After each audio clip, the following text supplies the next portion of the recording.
Hoje, no bate-papo com o autor, eu vou conversar com o Procurador da República, Manuel Pastana. Ele está aqui para falar sobre o seu livro De Faxineiro a Procurador da República, que está na segunda edição e que, pela história relatada, ganhou o troféu Superação em 2009 no programa Mais Você, da Rede Globo. Olá, doutor Pastana, muito obrigada pela presença do senhor. Eu que agradeço ao convite. A sua obra é uma autobiografia da trajetória de uma pessoa determinada que não se deixou vencer pelos obstáculos da vida e que, através dos estudos, chegou onde muitos sonham em chegar, mas poucos conseguem. Conte-nos um pouco sobre o que o motivou a escrever este livro. Bom, exatamente isso. Ajudar as pessoas, né, que eu tive realmente muita dificuldade, porque não é fácil, ainda mais no meu tempo, que em 1980 eu cheguei em Brasília, praticamente eram poucos os concursos públicos, né, e praticamente não havia cursinhos preparatórios. Então o primeiro concurso que eu fiz, era um concurso que só exigia o primeiro grau, e em 3 tentativas eu quase que erro o nome. Tão nervoso que estava, não tinha conhecimento, não tinha experiência. Embora eu fosse já um aluno bastante interessado em aprender, né, mas o concurso era uma novidade para mim. E a informação de alguém que já tinha passado, depois de 3 tentativas, uma informação de uma pessoa que tinha passado no mesmo concurso, ela me indicou os livros que eu deveria estudar, que naquela época em Brasília não havia o cursinho, que era um concurso para a Escola de Especialista de Aeronáutica, que fica em Guaratinguetá, e só havia cursinho no Rio e em São Paulo. Em Brasília não havia.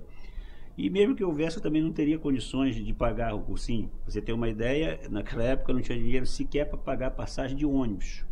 Eu trabalhava de faxineiro, né? E algumas vezes vendia livro, mas também não conseguia vender muitos.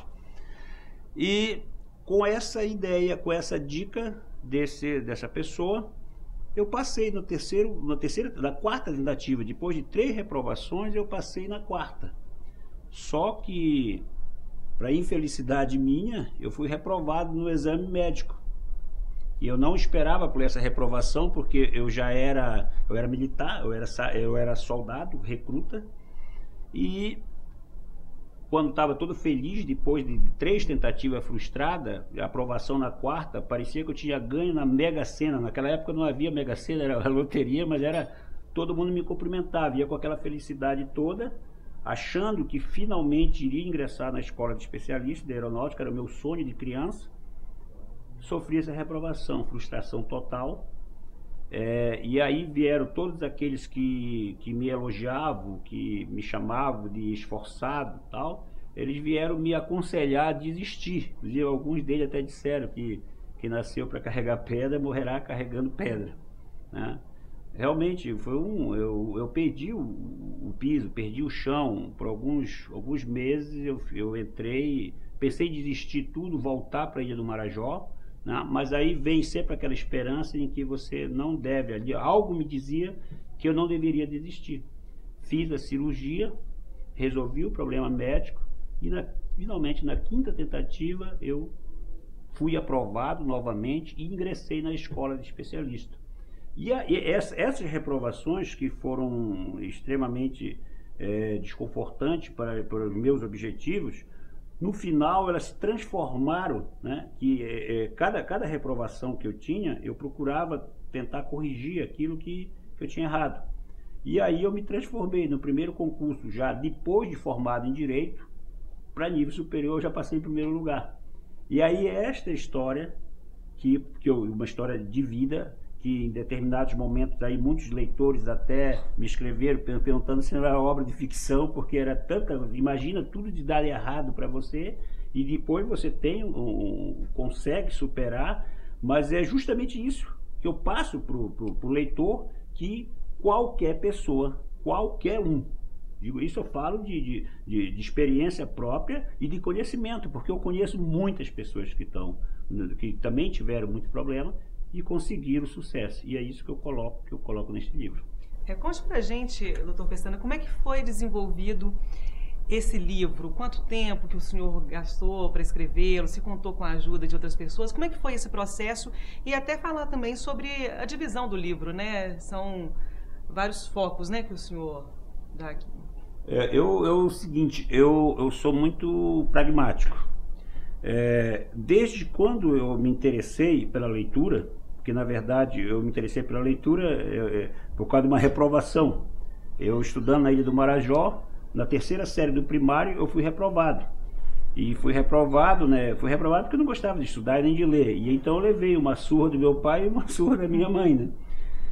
Mas o sofrimento físico foi bem menor do que o sofrimento moral. Porque nós estávamos numa pequena cidade, passávamos muita necessidade para estudar, que antes, eu nasci, né, na Ilha do Marajó mesmo, onde só havia uma casa e 3 quilômetros outra casa, e o que o meio de transporte eram canoas, né? E a minha mãe, que se alfabetizou remando todos os dias, que a minha mãe era muito esforçada, nos levou para a cidade e chegamos lá, passando necessidade, porque lá no interior da ilha pelo menos não passava necessidade. Tinha caça, tinha pesca, naquela época o Ibama deixava de caçada, e não passava. E na cidade tinha que comprar tudo. E lá eu, passando necessidade, não queria estudar. Então sofri essa reprovação e a partir daí, né, a ficha, entre aspas, caiu de, bom, eu tenho que estudar, eu tenho que fazer, eu tenho que compensar o esforço, né, da minha mãe e para mudar de vida, eu queria. E aí foi aí que eu comecei a me interessar pelo estudo, né? E realmente passei, claro, muitos obstáculos, como eu falei na pergunta anterior. Coloquei neste livro, que está na primeira fase, que é a primeira parte do livro, que o livro tem 5 partes. A primeira parte eu trato desta história aí, que é uma história realmente de muita dificuldade. A segunda parte eu trato das técnicas e estratégias que eu adotei, porque são duas verdades num concurso público. No concurso público não passa se não estudar. Não existe milagre, não existe... Ninguém vai passar no concurso. Se alguém disser para você que passou no concurso público sem estudar, ou ele está mentindo, ou fraudou. Infelizmente, eu digo, não tenho dados estatísticos seguros, mas infelizmente há fraude em concursos públicos. Agora eu digo, na minha época, inclusive quando comecei a estudar, já havia. Mas é igual, eu considero isso aí igual causa injustiça. Né? Tem muita gente que não procura o Poder Judiciário porque diz, não, os juízes são corrompidos, eles vão vender sentença, o outro lá porque tem dinheiro vai comprar e tal. Realmente isso acontece.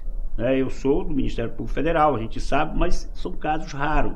O advogado que sabe pleitear, o advogado que sabe demandar, ele consegue sucesso porque tem sim, a grande maioria dos magistrados, eles agem de acordo com a lei. E a mesma coisa do concurso público. Eu vou dizer assim para você, assim, sem nenhuma referência técnica, apenas por experiência. Eu diria para você que uma média de 20% dos concursos públicos são fraudados. A venda de gabarito, a Polícia Federal, principalmente, tem um trabalho intenso nesse sentido, mas eu penso da seguinte forma, 80% não é.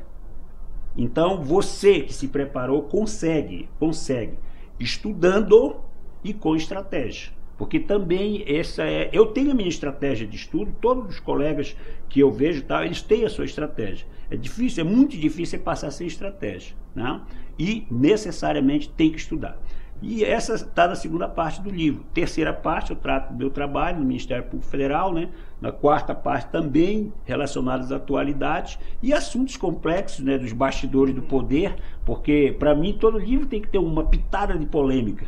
Né? E o meu livro também tem essa polêmicazinha, que é para incentivar o leitor. Eu não gosto de ler, por exemplo, eu não tenho aptidão para escrever, por exemplo, receita de bolo, essa coisa aí, que era um livro mais... Então, meu livro tem que ter uma pitadazinha de polêmica, e tem. Agora, dentro da realidade, dentro daquilo, eu não inventei nada. Aliás, eu me limito a relatar os fatos e algumas considerações que eu coloco ali para deixar o leitor a pensar.